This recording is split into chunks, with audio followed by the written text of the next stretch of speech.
All right. Good morning, everyone. Hello, CEOs. How are you today? Oh my. Nako, last principles of scaling this 2022. Excited na ba kayong Excited na ba kayo lahat na salubungin ang 2023? Ayan, sige tingnan naman natin yung mga nanonood sa atin ngayon. Ayan. Hello everyone. Welcome to Principles of Scaling. Amazing Friday morning to everyone and my fellow CEOs. My name is Ron Magsalin and I am the founder, CEO of Strengths Unlocked. And I will be your host for today. Ayan, sige, tingnan natin yung mga nakakasama natin ngayon. Okay, we have how many viewers? Ayan. I strongly believe na again, this is going to be an amazing day for us to learn more here at CEOInsights Asia. Ito yung exclusive series natin tinatawag na Principles of Scaling. So, tingnan natin. Type naman tayo dyan ng Happy POS Day. Ayan. Type naman natin dyan. Dito si Jobs, Chris. Ayan. Alright. Sige, tingnan natin. Hey, so, our topic for today, is about ending shared or ending tayo ngayon. Ayan, ending shared. Pero let's talk about, ano ba yung mission? Mission ng POS. Why do we do this every day? We do this every day, every Friday. Pero parang sarap gawin everyday. Kaya ba natin yan? Okay, we do this to install DNA principles that scale businesses and organizations. We help build institutions for legacy, beyond simply making money. And ang gusto nating mangyari here na every time na meron tayong session, meron tayong nakikitang insights that we can use, takeaways that we can immediately apply in our organizations. And the theme for this month of December is strategy. And our focus when it comes to strategy is we focus on being a multiplier. Diba narinig natin na kapag binigyan mo na lang ng isda yung isang tao, isang araw lang yan mabubuhay or makakain ng isang araw. Pag tinuruan mo siya na mga isda, magiging independent. But can you imagine if you are a multiplier, if you can teach people, your people, how to teach others, how to develop others, ay talagang habang tumatagal yung business mo, mas nagiging madali yung buhay mo. Why? Because you can depend on people in doing things that you can do also. Ayan. Alright, so tingnan ko lang yung mga nanonood sa atin, no? Ayan, si Carla. Ayan, nandito si Carla. Mariel. Hi, Mariel. Of course, Emmanuel is here. And Chris, Jobs. Ayan. Please share this, no? Last session natin yan for 2022 and this is something that we really want to spread. Help our fellow CEOs, mga business owners, And even yung mga team members nila, no, to learn more about how to scale. Ayan. Ito yung gusto natin mangyari is we expand life-changing impact when it comes to scaling. Ano ba yung mga behavioral indicators natin? Functioning systems, scaling in numbers, moving in teams, and yung mga naging topics natin nitong December. Ayan. Ito na topic natin December was, first week was ending strong. Are you going to end your 2022 strong? Ending smooth, di ba? Ending stockpiled, ending stable, and ngayon naman is about ending shared. Kapag in-apply natin tong lahat, yung ginawa nating mga learnings ng December, I am sure that the beginning of your 2023 is going to be strong and amazing. So before we start, let me share some announcements muna, guys. Some announcements. Every week then, we have this what we call circle meetings. So we are inviting you everyone to join our organization, be an executive member. What you can do is you can visit our website, CEOInsights.Asia. We have around 40 CEOs every week. Meron kaming learning session. And one of our executive member, Jeline, Jeline, Chief Operating Officer of Ripple Kids. Basahin natin, no? My biggest takeaway from the CEO Insights Asia ecosystem is that we don't have to experience or make all business challenges and problems so we can learn. Hindi mo kailangan na-experience yan lahat. Why? Ang daming mga failures na na-experience ng ibang CEOs and we can already learn from them. There is a rich pool of experience and brilliant minds within the ecosystem. We can tap into who are more than willing to share and impart. Sabi nga nila, experience is the best education, but it can be very, very expensive. So you don't have to experience everything on your own. If you are in an ecosystem of CEOs na na-experience na nila lahat ng mga failures and successes, we can learn from them. Another main takeaway is the lesson that we can never always be ready for anything. We learn as we go along, performing tasks and responsibilities. Thank you, CEO Jeline. And again, please, we are inviting everyone to join our ecosystem. Visit CEOInsights.Asia. Okay. And another announcement, and si VA Charmaine is here. Jason Patricio is here, getting started. Guys, eto, if you want to know more about how to be part of this amazing ecosystem, join our Getting Started session. Yan. Kailan ba natin yan? Kailan ba ang Getting Started? January 5, Thursday at 5 p.m. So, wag niyong palalampasin to. Na-realize ko this 2022 na for me to be more productive, to be more successful, I really need to be affiliated sa mga successful business owners that we can learn pa together.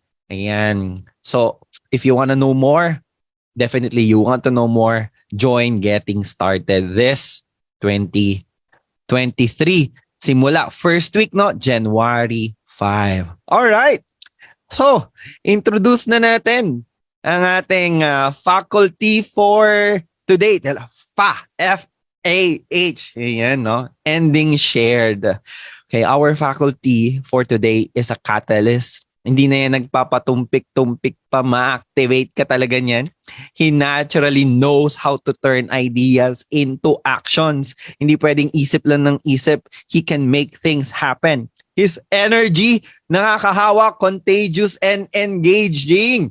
Ayan, no? Mag-iinit ka talaga. And a person who focuses on quality. Sige nga, can you please type quality naman dyan? And because of that, he prefers to work with and for the best. So if you want to increase the level of your quality when it comes to your business and the way you interact with people and the way you accomplish your goals, ito ang tao na lalapitan natin. He sees what people naturally do best, empowers people to continuously do kung saan ba sila magaling, and he loves to turn good into great and then into superb. All right. One of the founders and the executive advisor of CEO Insights Asia, an investor, advisor, husband, and a daddy. The man who iconized the black suit and red tie. Let's call Sir Fa. Good morning.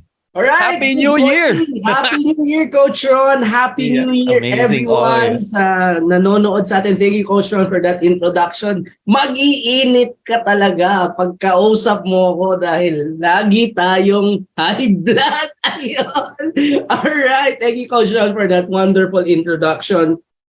Welcome to Principles of Scaling, everyone. If this is your first time, welcome. Ayan, enjoy itong next hour na pag-uusapan natin how to grow and build our businesses into lasting institutions. So, request ko lang, kindly heart. If you're on Facebook, kindly heart and then share. Nakita ko si Carla nandito. Oy, good morning. Carla, si Binibining Carla. Yan, thank you for joining us. So, ending share tayo, formally introducing myself. My name is Fa. I'm one of the founders and the executive advisor of CEOInsight Asia. And our purpose here in this ecosystem is infusing ideas that build lasting companies.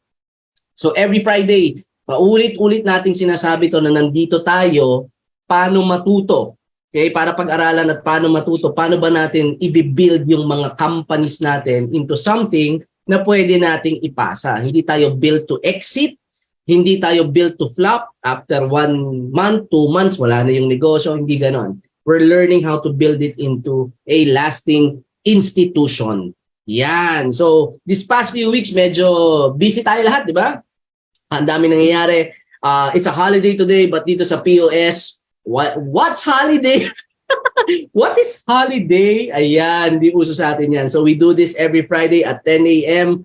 A quick reminder lang before we transition, no?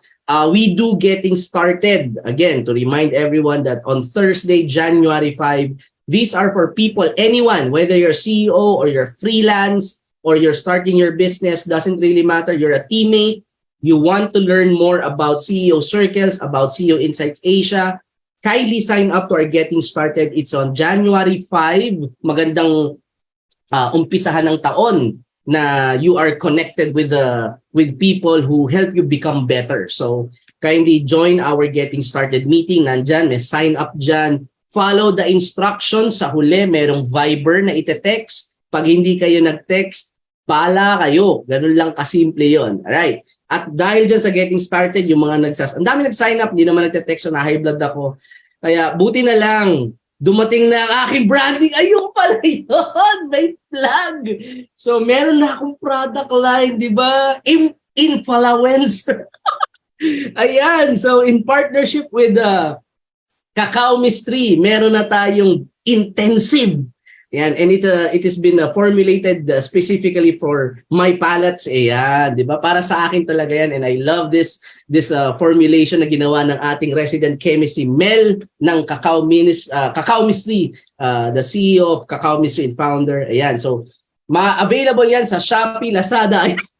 Plug pala yun. Plug pala, available yan sa Shopee at Lazada. So order na kayo kung gusto nyo mabawasan ang high blood nyo. Kasi natural, natural, ano ba tawag doon? Pampababa ng high blood. Yeah. Alright. Anyway, moving on. Agendas tayo for today. This is going to be one heck of a session. Kasi I wanted to end the year with a bang.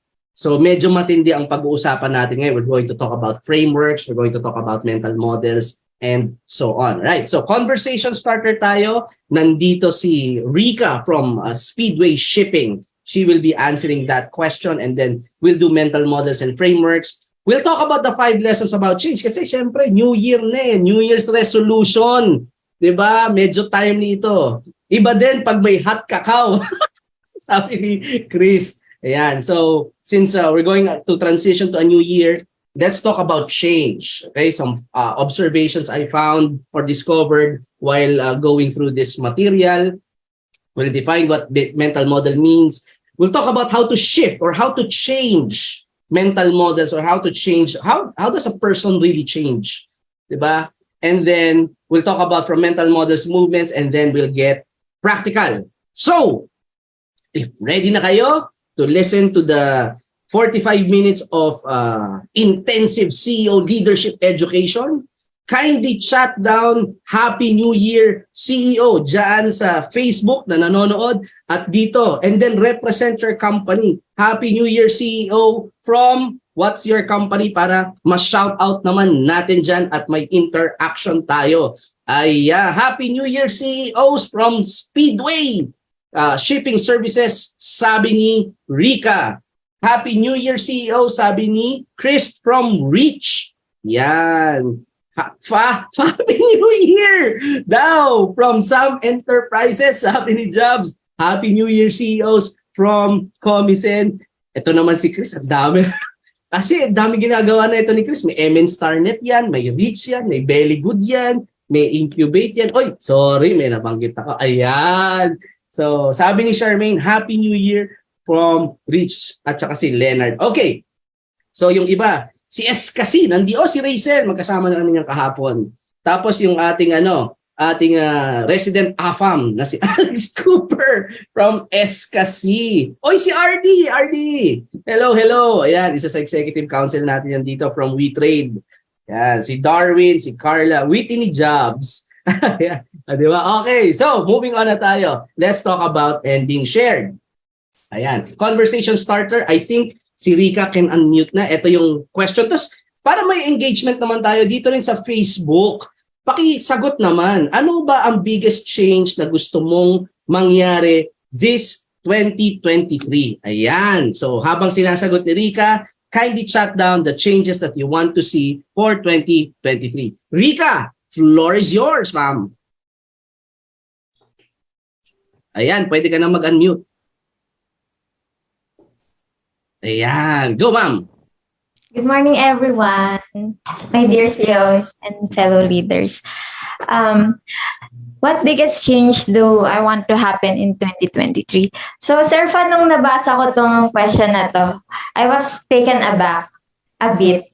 I thought it was asking me about global economy, business trends, or something bigger na I admit na I don't have much knowledge about. So, lately kasi hindi ako nakakanood ng mga news. Not really lately, I mean since pandemic. So, yes, since pandemic. So, I barely have time to sit and watch and realize what's been happening lately in the world and in our country. So, I want to answer this question simple and personal na lang po. Yeah, so, sige. Yes, so, the biggest change that I want to happen to myself in 2023, siguro, I want to stand out. Yun. Yes, I want to stand out. Kasi sir, for the past years, parang naka-incognito mode lang ako eh. Like, I was working from home since the pandemic, March 2020. So, wala talaga akong social interactions. Oh. Like, kain, tulog, work, repeat, gano'n. Then, yes, even in social media, you'll barely see me post some stuff or pictures, events in my life, gano'n. Then, I have this small circle of friends din na minsan ko lang din nakakasama kasi conflicting schedules namin. So, yun. Parang naka-incognito mode lang talaga ako, hindi ako nag-stand out. So, this 2023, I just don't wanna survive. I wanna thrive din. Yeah. Yes. Surviving and thriving. Yes, sir. I wanna thrive sa iba't ibang aspeto ng buhay ko. Like, yung personal and professional growth ko. Simulan ko sa sarili ko, I wanna thrive.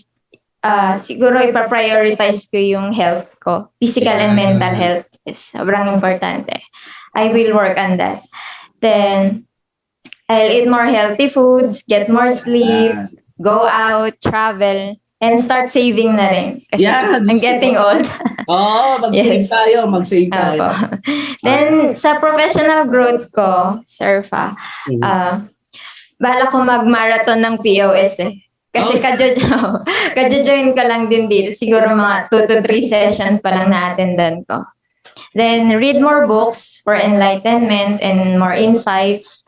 As much as possible, join more leadership trainings.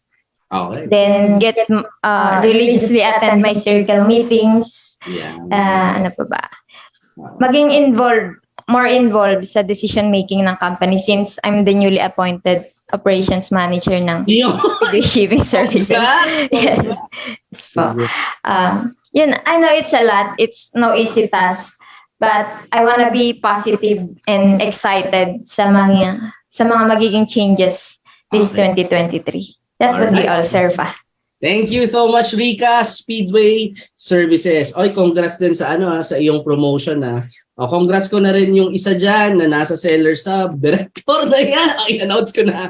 Ayan. Congrats to everyone. Okay. So, I've been reflecting about this year. I'll be sharing my answer later. I've been reflecting about, sabi ko, okay, 2022 is about to end. Ano ba mga books that largely influenced me?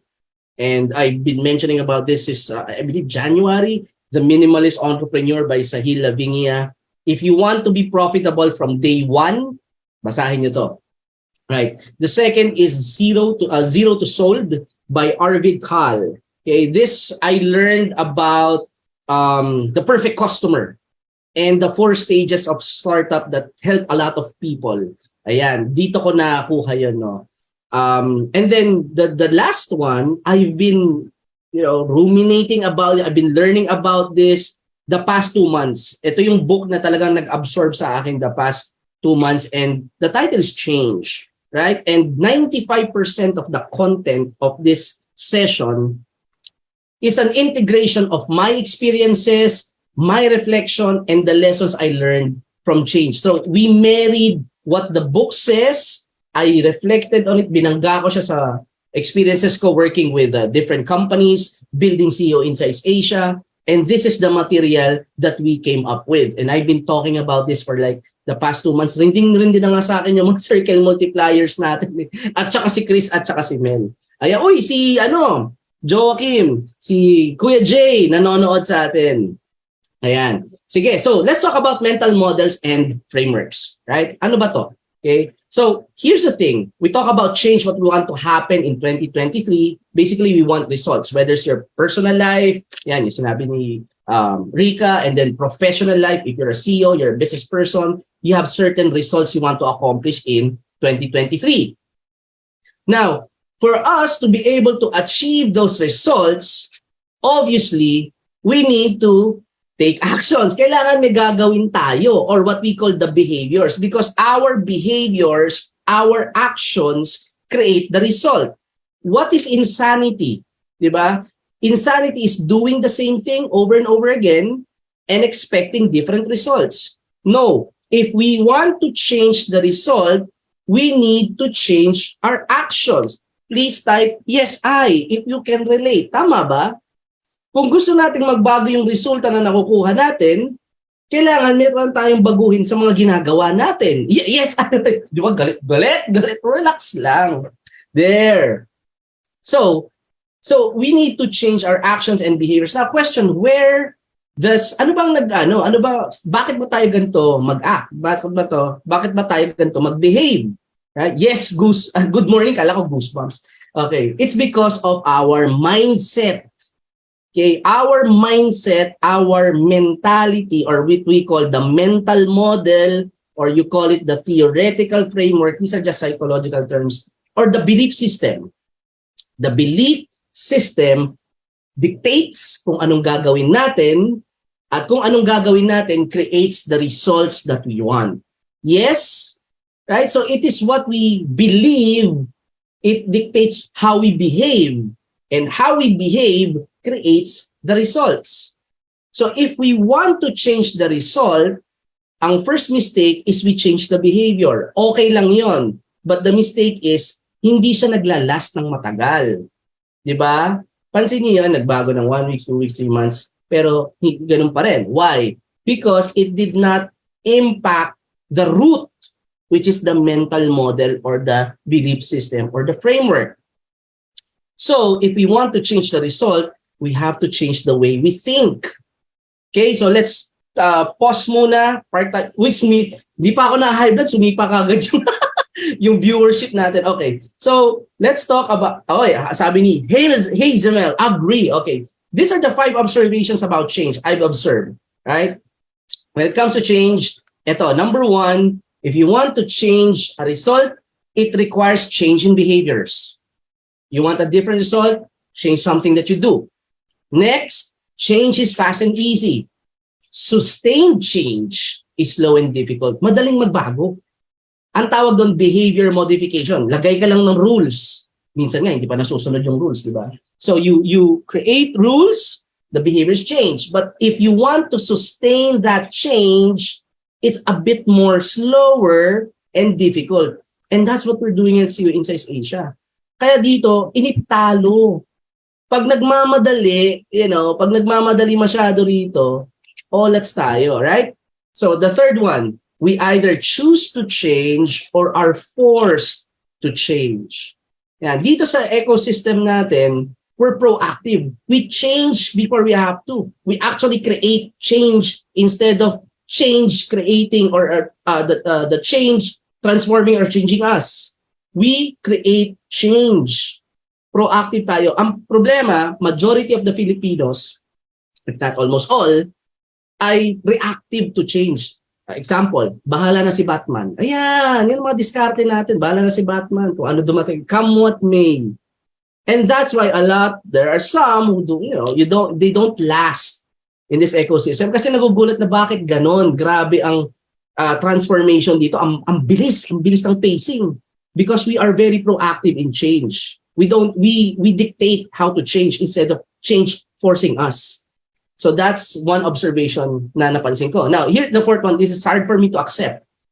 Change is largely emotional than rational. Because I'm a rational guy. I'm a numbers guy. I'm an ENTJ. Wala akong emotions. Isa lang emotion ko, high blood. Ayan. Diba? So, for me, what we do here at CEOInsight Asia, it works. I'm a living proof of that. And don't look at me. Look at the clients I work with. They're the living proof of that. The way I do it, I share it with them. The results are there. Numbers are there. It's rational. But why is it that iilan lang ang gumagawa nung sinishare ko? It's because it requires a change in behavior. And changing in behavior, mas gusto yung feel good. Mahirap kasi. Actually, hindi naman siya mahirap eh. You're gonna work eh. Pero mas gusto yung feel good. Boring kasi yung gagawin natin. Diba? Holiday ngayon, nagsa-session tayo rito. Diba? But this is how you get different results. Right? So change is largely emotional. Mas nadadala pa sa sa hype, nadadala pa sa sasabihin ng iba. It's about here than here. So that's something I have to accept. It's difficult but it's hard to accept. Please type yes, I if you can relate. Yan. Para naman alam kong nandiyan kayo. Ayan, yes, I. Okay. And number 5, and this is what we're going to talk about in the next 30 minutes, environment is the catalyst and accelerator of change. Yan. All right. So, pag-usapan natin to. Okay? So, let's talk about mental model. I've talked about mental model para align tayo. Defining mental model, it's basically an explanation of how the world works. Or, it is a point of view that guides how a person behave in situations. It is a perspective that guides a person. Ito yung pananaw o perspective na nag-guide sa isang tao. Paano ba ako kikilos in certain situations? Mapanakit and relate. Grabe siya. Ayan. Alright. Umpisa pa lang yan. Okay. So, it's a point of view that guides how a person behaves in situations. So, that's a mental model. We all have mental models. Okay. That guides our behavior. You're here, you're watching CEOInsight Asia, POS, because in your mental model, if I watch this, I become better. That's why you're here. Some people don't have that mental model and they're not here. They're somewhere else. And that's okay. Point is, everyone has mental models. Ang question is, tama ba yung mental model na meron tayo? Okay? So, notes on mental models. Number one, there is a right mental model and a wrong mental model. You get this right, you get your results. That's what makes a mental model right. The right mental model gets you the results that you want. The wrong mental model, obviously, does not get you the result that you want. Okay? I'm not saying bad mental model, iba yon. I'm just saying it's right and wrong. Paano mo masasabing tama yung mental model? Pag nakukuha mo yung gusto mo mangyari, then it's the right mental model. If hindi mo nakukuha yung results sa gusto mo, then you have a wrong mental model. You need to change that. Okay? So, the fourth one, mental models can be wrong. Eto, how can they be wrong if it's outdated? It means it's no longer applicable. Remember, mental model is an explanation of how the world works. But the world is constantly changing. So, makikita nyo ito sa mga nakakatanda, o yan na lang, di ba? Medyo they live in a world, they live in a mental model that is no longer applicable today. Di ba? I mean, case in point, if you, for example, mental model is in terms of learning. Mental model is, kailangan attend ako ng school, may teacher sa harap, babasa ako ng libro, magsusulat ako, that's how I learn. That's a wrong mental model. Why? It's no longer updated. That's the fifth one. Mental models can and should be upgraded. It's adaptability. Bakit? Meron ng YouTube ngayon. Meron ng principles of scaling every Friday sa Facebook. Maraming paraan paano matuto ngayon.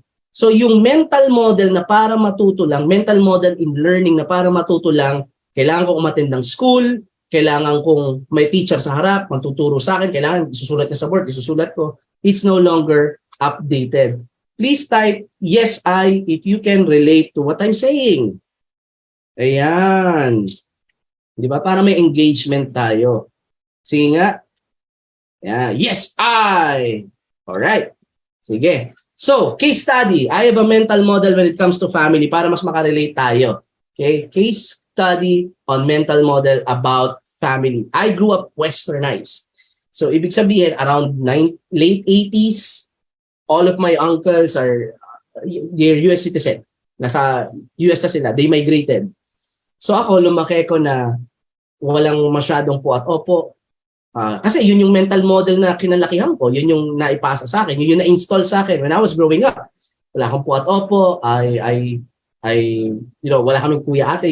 Yung panganay na sinundan ko, 5 years older, I call him by his name. His name is Hernando. He's in Canada. Mga 10 years and 20 years older na kuya ko, yun ang nakukuya ko.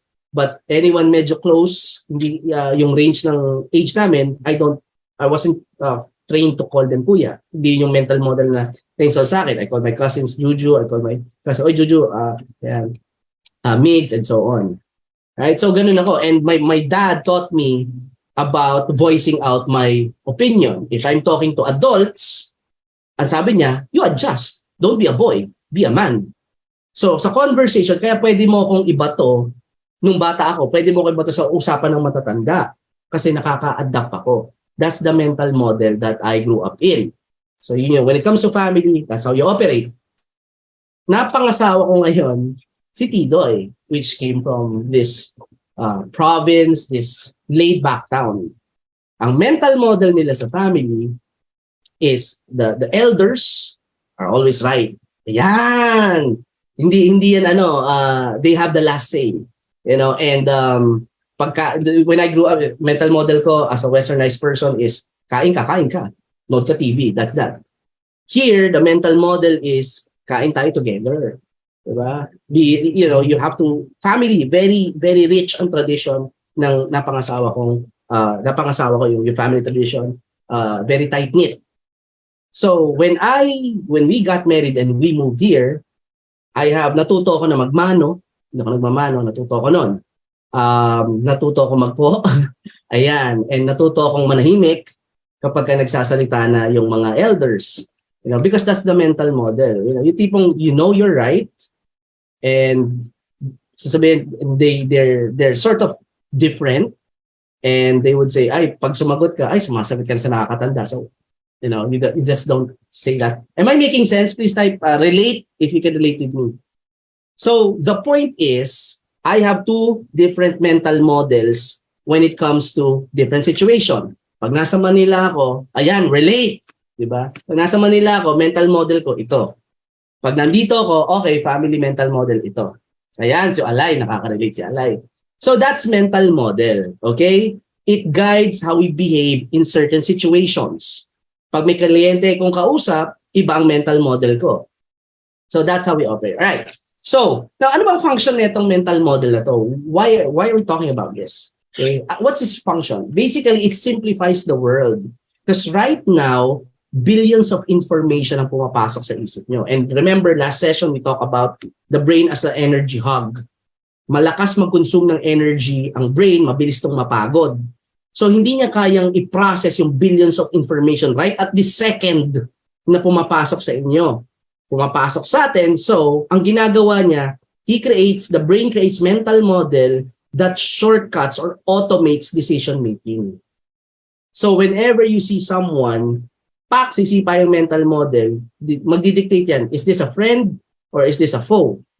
If it's a friend, ganito ka magbibehave.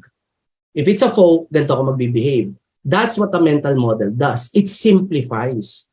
So pagka nakita mo, for example, si Fa, alam mo na, at nag-text ako, so ayan, bahala na kayo kung anong napipil niyo pag nakabasa kayo ng message sa akin. Yung iba naglo-long press eh. Ayan, di ba? Para daw hindi mabasa, hindi na seen, hindi seen so long press. Ayan. Please type yes, I if you can still follow. Right? So what we're going to do today is we're going to break yung mga outdated mental models when it comes to business and building companies, and we're gonna install mental models that help you scale. Please type yes, I if you are still with me. Oy, nanonood si John Ray. Ayan. Sige. So far, so good? Okay. So, yes. So, anong problem sa mental model? Here's the problem with mental models. Since mental models, usually we get it from our family. Once we go out, our immediate family, ang assumption kasi natin, since that's how the world works where we grew up in, pag nakipag-interact na tayo sa iba, doon na nagkakaproblema kasi ang assumption, dahil ganito mental model ko, ganito mental model lang lahat. Ang tanong, tama ba yon? Obviously, hindi. So the first problem with mental model is commonality. My mental model is not common with someone's mental model. Not all the time. So, magkakaroon nun dahil hindi parehas ang mental model. Bakit? Ibang upbringing eh. Ibang experiences eh. So, because of that, nagkakaroon ng mental model clash. Please type clash kung nandiyan pa kayo sa mga viewers natin sa Facebook habang umiinom ako ng kape. Yan. Ayan. Clash, sabi ni Rika. Clash, sabi ni John Ray. Okay. So, dahil hindi common yung mental model, and it happens all the time. Okay? It happens all the time. Bakit hindi parehas yung mental model? Because hindi naman siya napag-uusapan. I'm sure plenty of you, this is the first time narinig yung phrase na mental model. Because it's not something we talk about. That's why we don't talk about our mental model. We don't call it that. So hindi siya nagkakaroon ng this difference between mental models. And the third is there's a sense of conviction. Naniniwala ba talaga ako na itong mental model ko works? So that's the problem with mental model. So here's the thing. When you're CEO, you're inviting people. Itong common mistake, mag-i-invite sa trabaho. O magtrabaho ka na ha. Tapos pag hindi ginawa yung ine-expect natin, kasi magkaiba ng mental model, magagalit tayo. Dapat alam mo na yan. Tinuro ba natin yung mental model na yon about our company to our new employee? Yan ang sakit. Right? Basta mag-recruit ka lang, sino humihinga, invite mo na. Huwag mo nang sabihin paano kumilos ito sa kumpanya. Huwag mo nang turuan mo na lang yung technical kung paano gawin yung trabaho niya. But that doesn't work. Ang ending, after 5 months o wala pa, tatanggalin din. Sayang pera. Yes, relate? Ayan, nag-uumpisa na. Okay. So, anong solution pagka merong problem sa mental model magkaiba? 3 lang. It starts with A. Dapat may alignment. O, tuloy nyo na. Anong kasunod? May alignment, align yung mental model. Sunod, ano? Anong yung next A? Yup, may agreement. Yan, may sumasagot. Agreement. And then the third one is what? May accountability, or in our ecosystem, merong triple A sa mental model. Ayan, agreement! Si Darwin. S kasi yan. Okay, so may triple A. So, ibig sabihin nito, outside, how you live your life, your personal life, your family life, your financial life, do your own thing. But here, in this company, this is our mental model. So we have to communicate that. So going back, di ba? How do you create mental model? Okay, dalawa lang yan. Education, tinuturo. Ito yung tinuro sa atin. That's how we got our mental models. Dahil tinuro sa atin ito. Someone shared na, bilang nanay, tatay, ito dapat, gagamit ka ng pot. Opo, pagka sa negosyo, ganito ha, mangutang ka ng marami, tapos para mapilitan ka magtrabaho. Hindi ganon, mali yun. Diba? Diba? Be profitable from day one. Ayan, so education, you get that. The second is experience. Dahil tinuro sa atin, tapos na-experience natin, mas tumitibay. Ito pala yung sinasabi niya. Or vice versa naman, may na-experience tayo, we reflect. Anong natutunan ko dun sa experience na yun? So that in the future, pag naulit tong sitwasyon na to, alam ko na gagawin. So that's mental model. How we acquire mental model. So, why is this important? Going back. Because we want to get results. We want to get results. Let's go to business now. Okay, CEO, you want to get result. And this is the mental model na sinishare ko sa'yo. This is the framework. To get results, you realize you can't do it alone. I can do it alone. We can do it alone.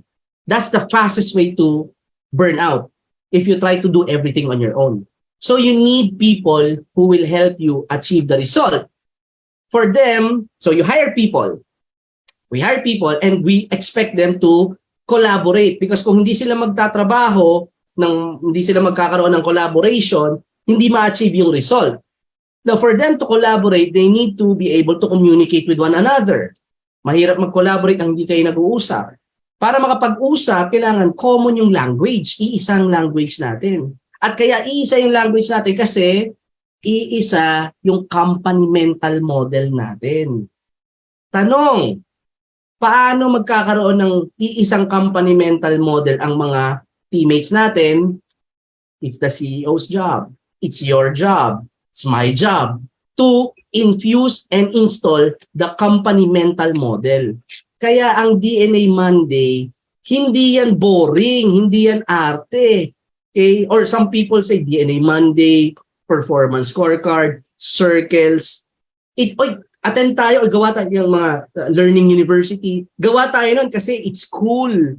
No, it's not simply cool. It's a tool that you can use to build and get results.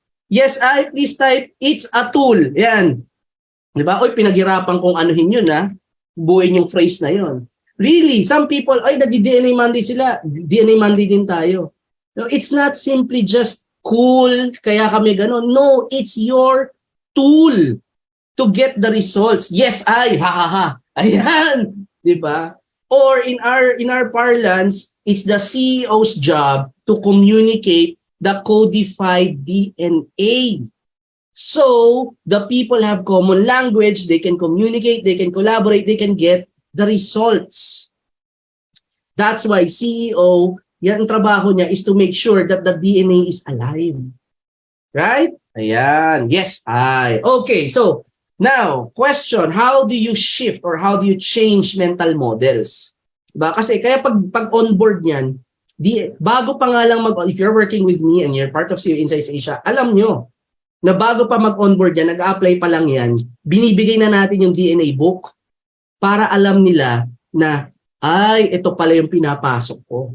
So they can decide for themselves, I'm joining this company or not. Ito yung mental model kung paano maging successful sa company na to, yung DNA book. And that's why, doon pa lang, pag sabi, hindi para sa akin to, di saves you time. Kesa naman, ito, mali eh. Hindi na nga sumagot doon sa text, hinabol pa. Hoping baka magbago. Wait. Di ba? GG. Ayan. Tapos pagka hindi nagbago, ano, di ba, sabihin, tama ka. Ito na naman ako. High blood na naman.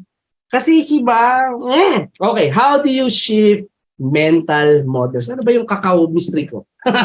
And how do you shift mental models? Okay, in an individual level, we'll talk about two, individual and organizational. So in the individual level, I've been talking about this, right? It's the magic triangle. Says para sa iyo to. The individual changing mental model is the close, the many, and the powerful. Those people who are close to you get to shape your mental model. That's why you have to be selective in who you surround yourself with. So, going back, zoom out tayo, di ba? Parang ganun pala. To get result, I have to select the people I surround myself with. Kasi if to get result, I need to do something. For me to do something, I have to have a mental model. How do I get a mental model? By the people who are closest to me. Yan ang lagi natin naririnig eh. That's why you have to be selective with people who you listen to. Because they might say, you know, huwag tayo dun sa smooth talker, sabi nga ni Jill. Doon tayo sa strategic partner. Right? So the close people, those who you surround yourself, kaya sinasabi nga nila, tell me who your friends are. I'll tell you who you are. The many, ibig sabihin, if this is what they see, nang ginagawa ng marami, you know, that shifts the mental model. And the powerful. Ayong, yes, aray. The powerful are the people we idolize. Since we idolize them and they say, this is how I became successful, we listen to that. So it's very important that these three, we select sino ba yung close sa atin. You hear me say this all the time. Tell me who you listen to and I'll tell you your future. Okay? Don't listen to those who have wrong mental models. Be selective. Be careful. Be very careful who you listen to. Because that will shape who you are. And who you are, not necessarily you as a person. Hindi na yun eh. But there are, as CEOs, as leaders, there are plenty of people depending on you and me. So we better get this one right. Kasi if mali ang mental model na meron tayo as leaders, as CEO, dinadamay natin yung mga tao. Yes, ayan. Welcome to church, business church. This is your pastor and this is the sermon. Yan, Pamen. Sabi nga ni Jobs, gulumok sa'yo. Okay. How about in organizational level? How do you change? You enforce. Ito na, CEO. Enforce meaning this is the way things are going to do here in this company. Okay? Hindi ito ano. This is the system. Okay? That's you enforce it. And you encourage. Alright? Encourage is explain it why. Kasi pag enforcing without encouragement, without explaining why, bakit ganito ginagawa natin dito, ang tawag doon power tripping. Okay? Sumunod ka lang kasi sabi ko. Okay? Power tripping yun. Walang power tripper dito. Okay? Sa ecosystem natin, walang power tripper. Okay? It's all about explaining. Kaya natin ginagawa ito is because this works. And it's the environment. You design the system in such a manner that the mental model is enforced, it is encouraged in that environment. Kind of like what we do for every week, every 7 days. So, from mental models to movements tayo. Okay, balik tayo sa framework para mas ma-appreciate natin. So, ito na. Results, actions, mental model. How do you change mental model? You put the close, the many, and the powerful. Surround yourself with people who help you become better. Yes? Yes, please type yes, if you're still with me. I still have 10 minutes. And this is why, homeschool namin si Johan. Well, hindi ako. Yung asawa ko. Lupit ang asawa ko.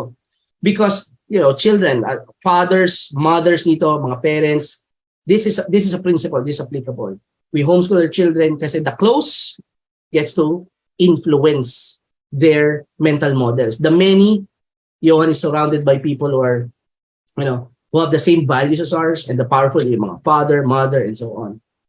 So we select kung ano, yung YouTube niya is controlled, yung kanyang Netflix is controlled because we want to make sure that she gets the right mental model because that will dictate her actions and that will create the results for her life. Yes, sabi ni Lance Luis Caviteño.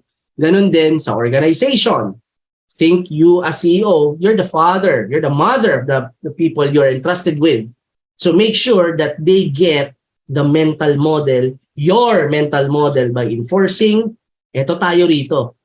Encouraging kasi ganito. Kasi itong dahilan ba tayo ganito? And the environment. Design the system that communicates the mental model. So far, so good. Please type so good if you're still with me. Closer na tayo. Ayan. And kinda, this mental model is something that kinda like the CEO circles. Yun pala yun. Kaya tayo nagsi-CEO circle. We want to put CEOs in our echo chamber, constantly communicating the right mental model in this ecosystem so that you'll be able to scale the business. Yan, right? So itong principles of scaling na to, it's the same content sa insights na pinag-uusapan sa circle. Principles of scaling are designed for instruction of the principle. CEO circles, that's where the magic happens. That's designed for intensive CEO leadership education. That is why we invite you. Don't watch this anymore. Huwag na kayo manood dito. Hindi, panoorin nyo to, syempre, kasi wala kayong pag-uusapan sa circle. But focus more on becoming part of a circle. At saka hindi ako makikita nyo ron. Marami, ayan no. Andyan sila John Ray, andyan sila Metari, andyan si Alay. Uy, Alay, kape ko. Yan. Diba? So that's why CEO circles are critical. Alright. So let's get practical. Mabilis na tayo and then we'll close. Let's get practical. How do you create organizational change? First, create a sense of urgency. It's your job as CEO to create sense of urgency by calling out behaviors na hindi aligned sa mental model. Okay? In the Filipino culture kasi, ay, baka ma-offend. No! Diba? Yan yung pinag-usapan namin kanina before we started. Filipino culture, mental model is, huwag mo sabihin kasi baka maka-offend ka. Pero sabihin mo sa parang may mali.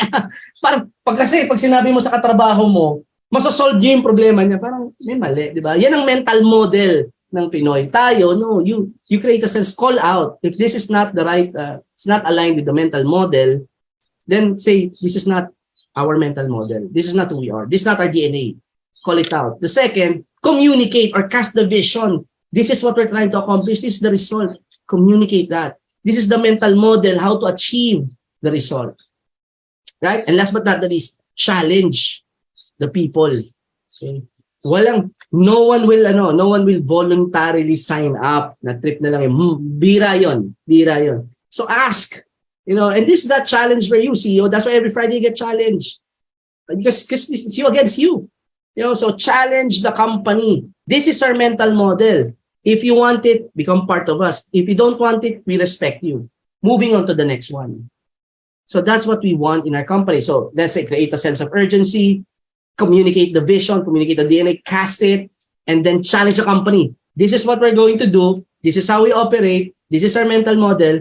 Do you want to become part of this or not? If you say yes, then join. If not, we respect you, we love you, but we're going to empty your space for someone who wants to become part of this company.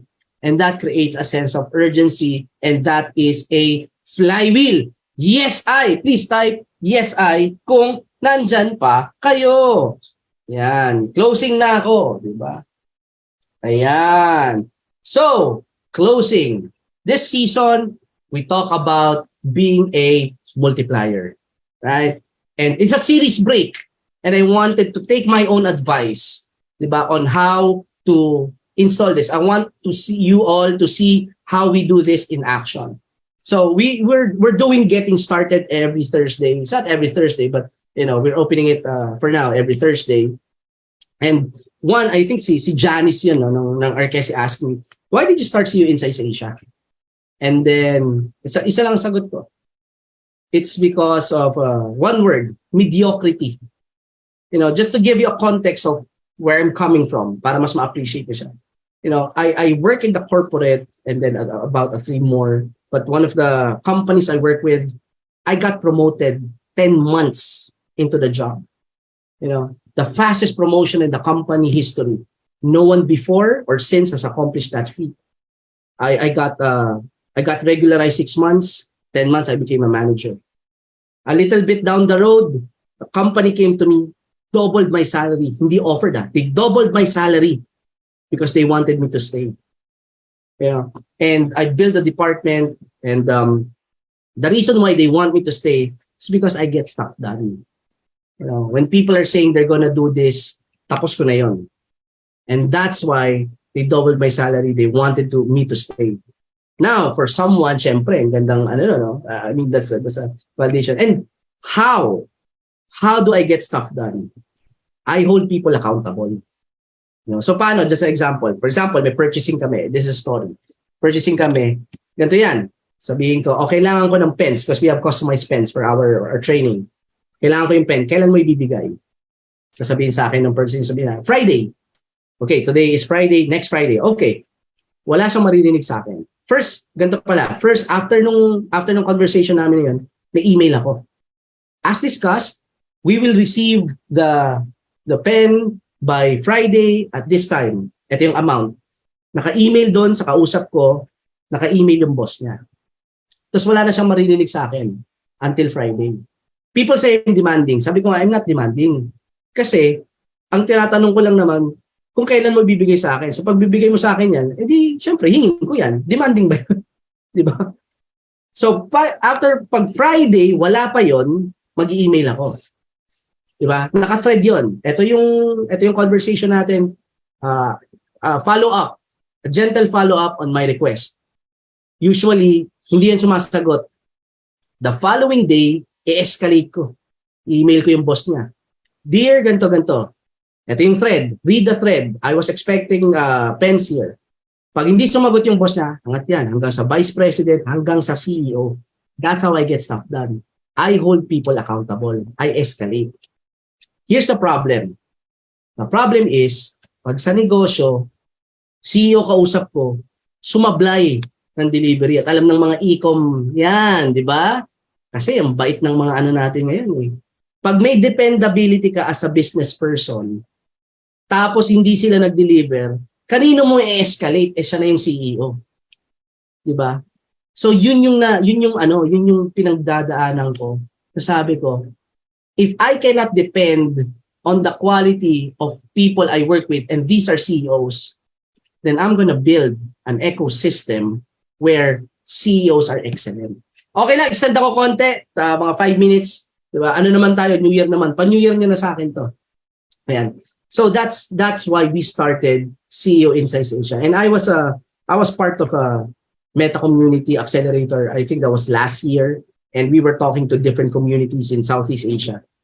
And I shared to them, that was the birth of a CEO ecosystem. I shared this. Sabi ko, our governments, whether you're in Vietnam or our governments don't make money. It's the businesses who do. Wala namang pera ang gobyerno eh.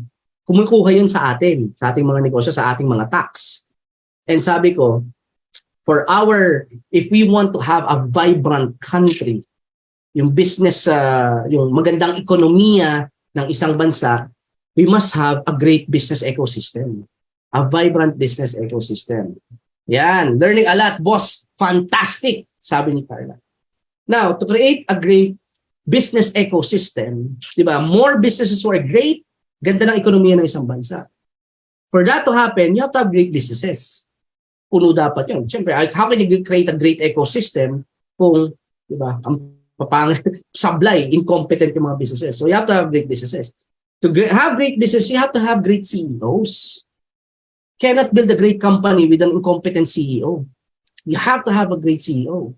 You have to be a great CEO. I have to be a great CEO for our businesses to become great. The team is who the leader is. So how do you build great CEOs? You create a great CEO ecosystem. And that's what we're doing here at CEOInsight Asia. The idea, and this is the picture you always see. The idea is we get the individual circle na white, na may red. These are the companies. And the ones outside and the white circle, those are the customers. And the idea is we gather CEOs in a small circle. Every 7 days, they get an injection of excellent ideas, Silicon Valley principles, which then they bring to their individual companies and apply that, transform their companies, and transform communities, cities, and eventually the world. That's what we're doing here. Yes, I. Please type yes, I. And this is my closing statement, right? Closing statement, I give the floor back to Coach Ron. Okay, this is my closing statement. Going back to mental models. Tell me who you listen to, and I'll tell you your future. You want to build a great business, right? Listen to those who's been there, done that. Not someone who's, wag yung hype lang, wag yung invento files. Listen to those who are in the thick of the battle, building right off the bat. Hindi yung someone na all talk, no accountability. Because that will create your future. Yes? So, a difference maker between who you are now and the changes that will happen in 2023, two things. The books you read and the people you associate yourself with. Choose well. Right? Happy New Year, everyone. Coach Ron, floor is yours. Amazing. Fantastic talaga, Sir Fa. Thank you for this. Nakaka-resonate ako, especially when it comes to coaching, no? When we look at the results, we observe behavior and then tinitingnan namin kung ano yung cause nung behavior na yan, which is the mental models. And then we change mental model and then mag-iiba yung behavior and then we'll get results. Pero, walang umalis si Rika. Tatanungin natin biggest takeaway mo, Chris. Ayan, si Chris. Go, Chris! Hindi ko nakita si Rika eh. Wala na si Rika. Go, Chris. Anong biggest takeaway mo that you can apply starting from now on hanggang 2023 based dito sa ating session for today? Okay, biggest takeaway ko is really establishing that culture, no, in the company. It's our responsibility as CEO. Pero I have actually a suggestion na you can do it better. If you're having hard time shaping the culture or shaping the DNA in your company, dito mo na i-shape. Tama. Ipasa mo na, di ba? Ba't ka pa magpapakahirap na I have to do this alone, I have to shape, I have to produce the mental model, I have to teach the mental model. We have this ecosystem for that. Yes. So, yung mga CEO nakikinig sa Facebook, yung mga nanonood ng replay, you don't need to do it alone, di ba? Nasa insight din yan ni Jill at the beginning. There is a pool of brilliant minds here. So, all you have to do is tap on it. So, dito na kayo. Ayan, ipasa nyo kay sir. Wala siyang ginagawa. So, bigyan natin. Ayan. I agree. Amazing to, guys. How can you imagine kapag gagawin nyo to on your own? Challenging talaga, but if you're going to be part of an ecosystem that will help shape your company's culture and mental models. Kasi sa coaching, more on individualized eh. Kaya natutuwa ako kanina na takeaway ko is it can be an organizational mental model. All right. Thank you very much, everyone. And I hope that you enjoyed our session for today. And do not forget, January 5, join us for you to learn more about this amazing ecosystem. CEO Insights Asia. We have getting started January 5. All right. Thank you very much, Sir Fa, Chris, Jabs, and all our viewers. Happy New Year. Happy Thank New you so Year. much, everyone. Happy New Year. Thank you. Happy New Year, kids. Happy New Year. Bye.